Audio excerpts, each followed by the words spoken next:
Sarah, hey, congratulations for Suicide for Beginners. Thank you so much. So lovely to see you and get to talk to you today. I know it's terrific. This film is hilarious, but we always have to ask, but what attracted you to this project? Oh man, well, I auditioned for this, I think like 8, 9 years ago. It's been a minute. So, I mean, ultimately, what attracted me was just, I loved the breakdown of Mia. I liked how she sounded sort of vulnerable, but also strong. She had, a sassy opinion, and she wouldn't take any shit, So I just thought that was a really wonderful breakdown for a character. And ultimately, I saw that it was going to be shot in North Carolina, which is close to where I have family in Myrtle Beach, South Carolina. And I just thought, what a dream. If I could book this gig, I get to be, play this fun, vulnerable, strong role, and I get to go like see family on the weekends. So that was definitely like a big part of the motivation for auditioning. I was going to say, don't you suppose this is probably your best performance in a chair for quite some time? I feel I feel like I'm in a chair now, and now I'm like, you're right, I was in a chair. Yeah, it's definitely I think I don't know, some award-winning acting, just being like tied down for like the majority of the film. Actually, it was a lot of fun to come up with ways to convey how I was feeling without speaking, and to use my eyes a lot to be watching him in the room, and also doing my own stunts, like knocking the chair over and trying to get to the glass to cut it. That was all me, which was a lot of fun. I remember everyone on set being concerned for me, but I was just all about like, let's do it. I want to do the stunts myself. And in general, I try to do my own stunts if ever possible, because I just think it's so cool. I was so that you rocking back and forth, that was all you, because I do have to admit that does take talent. That's not easy Yeah. to do. Yeah, we rehearsed it. I had a coach at the time that was, helping with the best way to rock back and forth. And I think there was somebody nearby, his name is Jack, who helped me out, but I think there was someone else nearby who was sort of there just in case the chair went the other way. But we did it a couple times, and then we shot it, and it seemed to work really well. And they had this, padded landing that I would land on each time.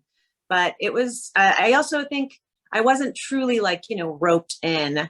The magic of filmmaking, I was able to hold on to the back of the chair and really like help myself make it look like I'm wobbling a bit. So that was fun. Oh no, you weren't even roped in. I mean, that could have fooled the rest of us. Film magic. I am actually fascinated, is because I do want to say, for most of the movie you had to act with your eyes. I know I just recently I had a cover a press junket for Top Gun, and they were talking about the same thing, because they have to wear a helmet and a Oh mask, yeah, and yeah. they said it's one of the hardest things to do, because you don't realize that people can't see your entire face. I mean, Mhm. did you have to work at that, or it just came natural for you? Um, some of it was just me trusting that what I was feeling was being conveyed through my eyes and not putting anything on it too much. I think sometimes it's really easy to indicate like that you're angry or you're upset, but I've always found that stillness is very powerful, and it's very amazing how much can come across with just the look of your eyes. And so I really tried to just lean in and trust that I was just sort of relaxed into it and just giving him exactly what he needed to see. And I think that it's conveyed fairly well in the film, but I also think it's easy. I'm sure, as the Top Gun actors would say, it's easy to get in your head a little bit. Like, did I do enough? Because there's not much you can do. But as my husband, who's a filmmaker and director, always says, like, if you walked away feeling like you didn't do anything, then you did it right, you know, because you shouldn't be thinking or feeling, it shouldn't be indicated, you know, it should just be as natural as you and I talking. Well, I don't know. I could tell you is when you did the those glares, you know, that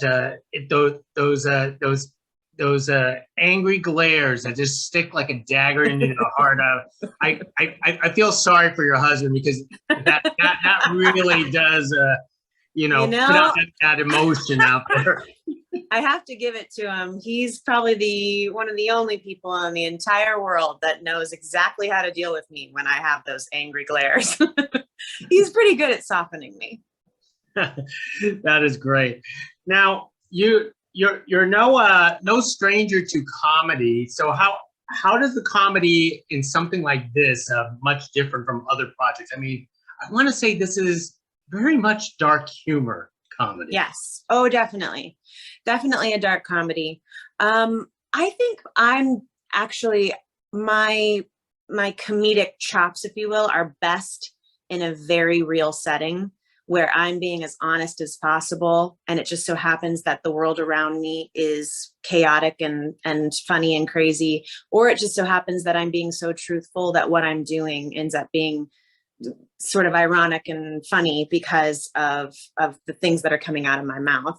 I remember doing a play called Play On, and I had to play this character who was genuinely like, she was just really upset because she was an actress in this play, you know, and she wanted to make it perfect. And the funny came from the fact that she was genuinely upset. She was weeping. She's weeping because she cares about it so much, but it's just so funny because it's just a play and she shouldn't be taking it that seriously. And I find that that was similar to this, as well as my work on Resident Alien. I have this way that I'm always constantly surrounded by other comedians, and I sort of play the straight man, but my reactions are something that those comedians need in order to like land their joke. So it's always really fun to play along in that realm without it feeling like I have to be the comedian. You know, it's more about me just being honest and truthful and letting the circumstance speak for itself. I was gonna say because I've seen you in this film and also on Resident Alien, but I really have no idea how you could keep a straight face with all these guys and not laugh out loud at them.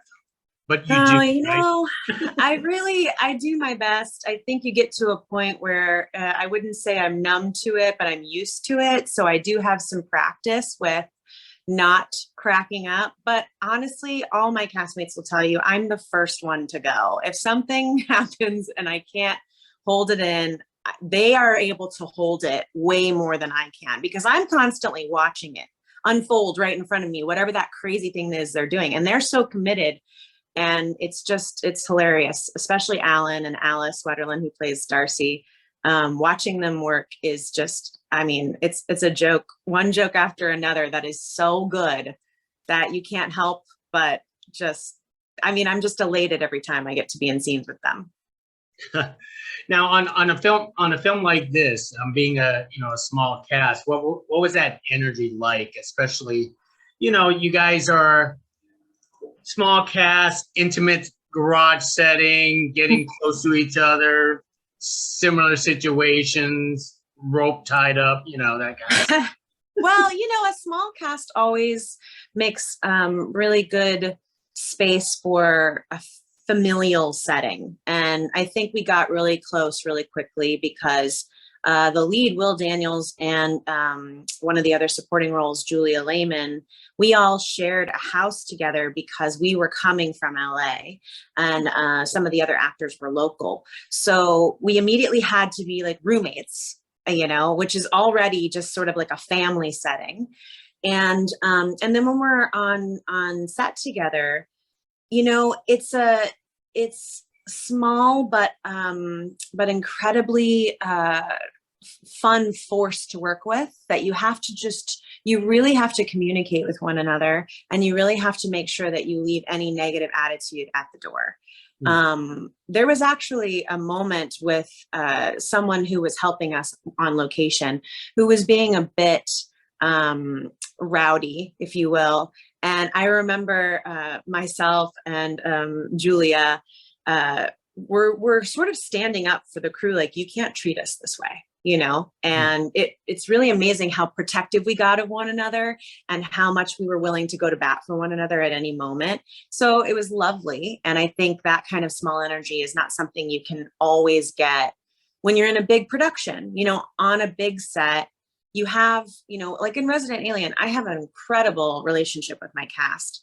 But everything happens so quickly that you really have to just enjoy it while you have it, because once you disperse, it's like, and we're done, you know? And so I think the thing about being on a film is that it just takes longer to make it, and it lasts a bit longer, and it feels like really freeing, you know, to be on a small crew. So which do you prefer? Do you just take it as different experiences? Yeah, I think they're different experiences. I mean, I think I personally prefer, you know, I've always been a fan of indie films, just like this one. So I think I prefer a small setting because it's intimate and you can really take your time with each take. You know, when you're in TV, it's hard to be able to always get the take that you want because things have to move a lot faster. But then there's the magic of being on a big set where you have green screen behind you and, you know, all this creativity that comes from such a big crew really putting their efforts together. That's also just as satisfying. So, you know, I don't know if I should say if there's a preference. It's more of just like when it's a smaller setting, there's less voices. So it's a little bit more intimate, and that is always really nice. Well, speaking of intimate, I'm curious, what do you know about metalworking, like your character? Oh man, I knew nothing, but it was so cool to just see the art that had been made by this gentleman on set with our art director, Kara Rhodes, who found this artist. And actually, I got to take one of the pieces home. I still it's one of my favorite pieces. It's this woman that's like a silhouette of a woman with like flame for hair. And Kara asked the artist if I could take that home afterwards, and he let me, which was so lovely. But I didn't know anything about like welding at all. I mean, it was really cool when I had the goggles on and I got to like see the sparks fly. But for the most part, I was just sort of handed tools and told, this is how it's done. And so that was cool. Just seeing the art was really cool though. I can't imagine how you got that through the airport. You probably just delivered it to yourself. I had to, no, you're right. I did have to like explain when I got there, hey, there's this piece of metal. I mean to have it. I won't harm anyone with it. Because it's big. It's like this big, you know? I feel like I should like go get it at some point, just like have it in the background here. But anyways, it was lovely to just be what felt like in almost a museum of such cool art on set. Most excellent. Well, I do have to bring up the subject. That's just because of Sid fans, and a lot of people knows that Sid died back in 2019, and this film was made prior to that. Could you comment about this working with Sid in one of his last movies? Sid was such a warm, kind, giving individual. You know, he has this lore because he's in the horror world, and a lot of his characters are very aggressive and in your face. So you kind of expect him to be a little aggressive, but he was just this gentle giant. He showed up. I remember, you know, we didn't really get to work together too much. He was there, but we were in different scenes. But I remember on his last day, he brought, I think, like homemade margaritas that he made for the whole crew. And he brought it himself and like passed them out. It was just really lovely to be in his presence and to hear his stories. He had really great stories because he's done so much work. We were sad to hear of his passing, and I hope that he got to see this before. I don't know if he did. I hope he did, because it's so lovely, his role in the movie. But I'm really grateful that we have one of his last, you know, pieces of art like in the can. That is great. And I'm sure he enjoyed every moment of this. But Sarah, before I let you go, obviously, one of the things that your fans known you for is of Resident Alien, which is funny, is because I got the impression I was going to talk to you about the show forgot that. No, I'm talking to you about the Right. film, and I went ahead and did a binge fest of all these episodes, and I realized, well, technically, if I did talk to you, I can't spoil anything. But then I realized, wait a minute, second season, they only released half the season. It was only eight episodes, and Yeah. the other half is coming up pretty soon. But we're not going to talk about spoilers. But can you at least like tease us what your fans can look towards for the second half of season 2? Yeah. So where we left off, spoilers to anyone who hasn't seen the first half of season 2, listen no further. Where we left off is Asta has shot a man that was trying to harm Harry. We don't know yet if he is dead or not. We can assume so. But I can tell you that she's really messed up about it. And so she spends a good portion of episode 9 and 10 pretty distraught over what happened. She's never shot a person, and she's obviously the one that is trying to help save humanity, not kill a man. So it's really, really upsetting for her. And Harry has to start really understanding what pain is all about for being human. And it's not something he's ever witnessed Asta really go through. She's certainly shared some hard moments with him, but this is like intense. So it's interesting because I think you're going to start to see Harry really understand that pain is an inevitable part of the human process. And then there's plenty of comedy that ensues around all that pain just to balance it out. I know. I have no idea how the showrunners managed to balance everything up, but they managed to do the series. They do a good job, don't they? Yeah. Well, you've done wonderfully on that show and in this movie, Sara. Hey, thank you very much for speaking to us about suicide. Of course. It was so nice to meet you. Have a great day. Hey, you too. Thank you. Appreciate it.